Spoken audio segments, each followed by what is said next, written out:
Jack, you've written from a different point of view as a government lawyer and as a one of the top people thinking about the legal arrangements around the presidency and the departments. And you've written this new book with Bob Bauer called After Trump, and you propose a series of reforms to address some of the problems that we've talked about and that have become evident during the Trump presidency. And can you talk about your proposals and what you see as the most sort of critical things that we need to do? Sure. Thank you very much, David, for having me on. I'm honored to be in this great group.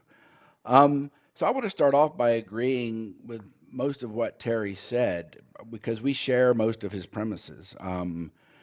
We do and say that Trump is a classic populist demagogue, and he evinces all of the classic characteristics of a populist demagogue. I would disagree a little bit about. I do think Trump has some unique personality traits that go along with his demagoguery that have been consequential. But I fundamentally agree that Trump is a classic demagogue and he's evinced that behavior. And it's been a shock to the system because the system, for some of the reasons Terry talked about and some of the reasons I'll talk about, was not prepared for that. I also agree. We also agree with Terry that there's a danger of over constraining the presidency, and we're very much not in favor of fundamentally weakening the presidency. For related reasons to what Terry said, we believe that it's the president and the presidency and modern separation of powers is the engine. We agree here with Schlesinger is the engine to make separation of powers grow work, and that the fundamental problems that populism present is going to require strong presidential leadership, or is going to only be fixed with strong presidential leadership. Um, but we have a different focus. Our focus is on not on. We accept that populism is going to be with us.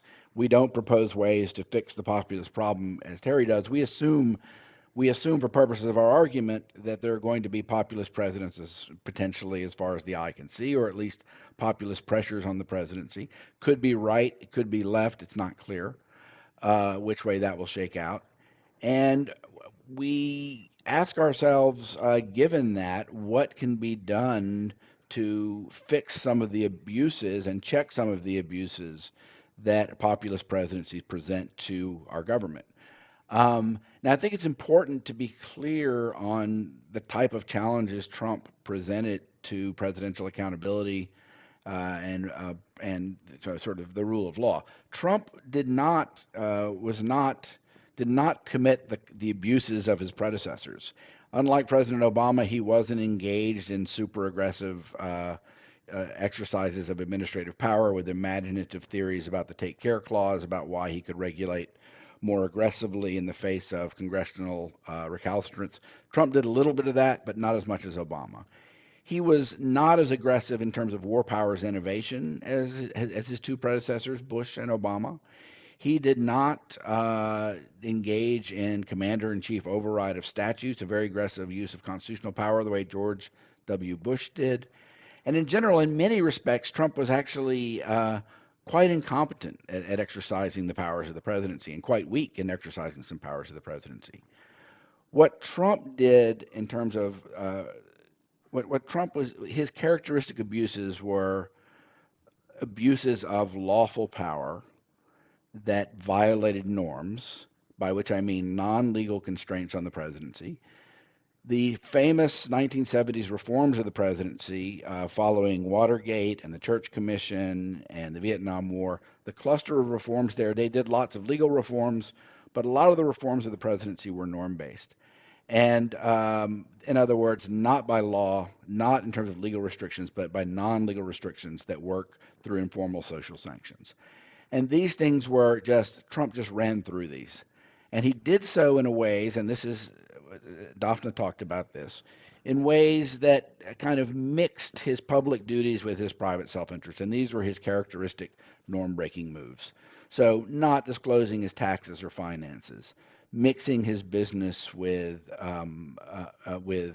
profiting off his business and mixing that with public office, intervening in cases in the Justice Department to protect himself, urging the Justice Department to prosecute his political opponents, using control over diplomacy and law enforcement to nudge foreign powers to help him win the election, exercising the pardon of power in ways that are, in some respects, not unlike the extreme abuses of prior presidents, but in other ways far beyond what the prior presidents have done. Um, and these are all things that really, frankly, were underregulated and have been underregulated because, and as a scholar of the presidency for the past 25 years, one of the things I've learned from the Trump presidency is just how much we kind of knew this, but he's really called into stark relief just how much norms and assumptions about the general reasonableness of a president were kind of assumptions for the system we had in place. So one might think that all of these abuses Trump committed will just simply, we don't have to worry about it once he's gone.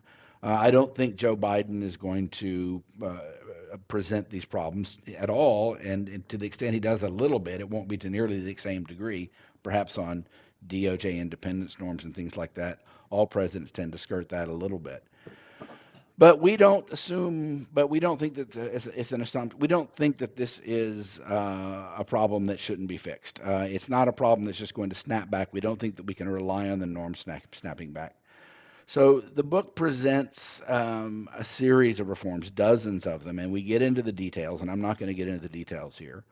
But the reforms take basically two forms. One is making statutory reforms to regulate things that used to be regulated by norms, but that can be regulated by statute, by legal restrictions, enforceable legal restrictions. So, for example, we believe that tax disclosure can be mandated. Every president has complied with the norm of tax disclosure and candidates for 50 years. We believe that that can be constitutionally mandated. Same with conflict of interest rules. Presidents have complied with the conflict of interest rules as a matter of course, even though they weren't required. We think that can be made into, can and should be made into a statutory restriction. We think that the rules on foreign interference in elections need to be, there are many loopholes that need to be tightened up there. We had 2 elections in a row where that was a problem. And as the Mueller report showed, that the law is full of loopholes. The pardon power can be, in its extreme cases, regulated, at least as to the extent it's being used for bribery and obstruction of justice. We think that should be done. And the one set of reforms are statutory reforms, and all of the reforms I just mentioned are reforms that, in theory, have bipartisan support. I mean, these were basically norms that have been supported in a bipartisan way for 50 years. So they're at least conceivable. It's at least conceivable that we could see statutes on these matters, and there's actually interest in Congress, mostly on the Democratic side, for this. The second set of reforms are internal to the executive branch. One challenge of the executive branch is that you can't, it's hard with regard to some matters to statutorily regulate the presidency because the Constitution gives the president control over these matters. So most issues related to DOJ independence, special counsels, non-politicization of law enforcement, we propose a series of reforms to strengthen the norms there. So we agree with Terry's premises. We have a completely different focus. I'm actually skeptical, or at least I don't think I have the capacity to see how we're going to bring about the changes that Terry contemplates, precisely because we're in this populist moment. So it's hard to see how we get through it. But there are quick changes in American historical life, and it's conceivable. I'll just end by on an optimistic and a pessimistic note. The optimistic note is I just want to emphasize that there's been a lot of skepticism about the operation of norms and about how legal constraints can constrain the presidency. We're really interested in constraining the president, but also his subordinates through whom he has to carry out these actions. And I just want to say that these norms have operated with much more consequence than people have realized. And all you have to do, I'll just give this one example, is to read volume 2 of the Mueller report, where Trump was trying to get all of his senior subordinates to basically fire Mueller, stop Mueller, get Sessions to unrecuse and the like. One after the other, just refused to do so through a combination of norms and legal constraints, obstruction of justice statutes. So in that and other contexts, norms are much more consequential and can be made more consequential than we realize. The pessimistic conclusion is, and we don't have any illusions about this in the book, at some point the law runs out. If Trump had in 2017 surrounded himself with the lawyers he surrounded himself with now, he could have, and if he were a more clever president, which he wasn't, and if he were more sophisticated in wielding executive power and not so self-defeating, he could have been much, much, much more destructive. And so at some point, law is not going to prevent a more clever president from getting more compliant, who is elected on a populist platform and who has the support of a large chunk of the country who insists on these populist mandates. At some point, the law is going to run out. And so we have no illusions that law can ultimately fix this problem. I agree with Terry that ultimately there are larger structural things that need to be done to get the right kind of president exercising the right kind of powers in office. That's not our focus, and I have to say I'm unfortunately, very pessimistic about that project.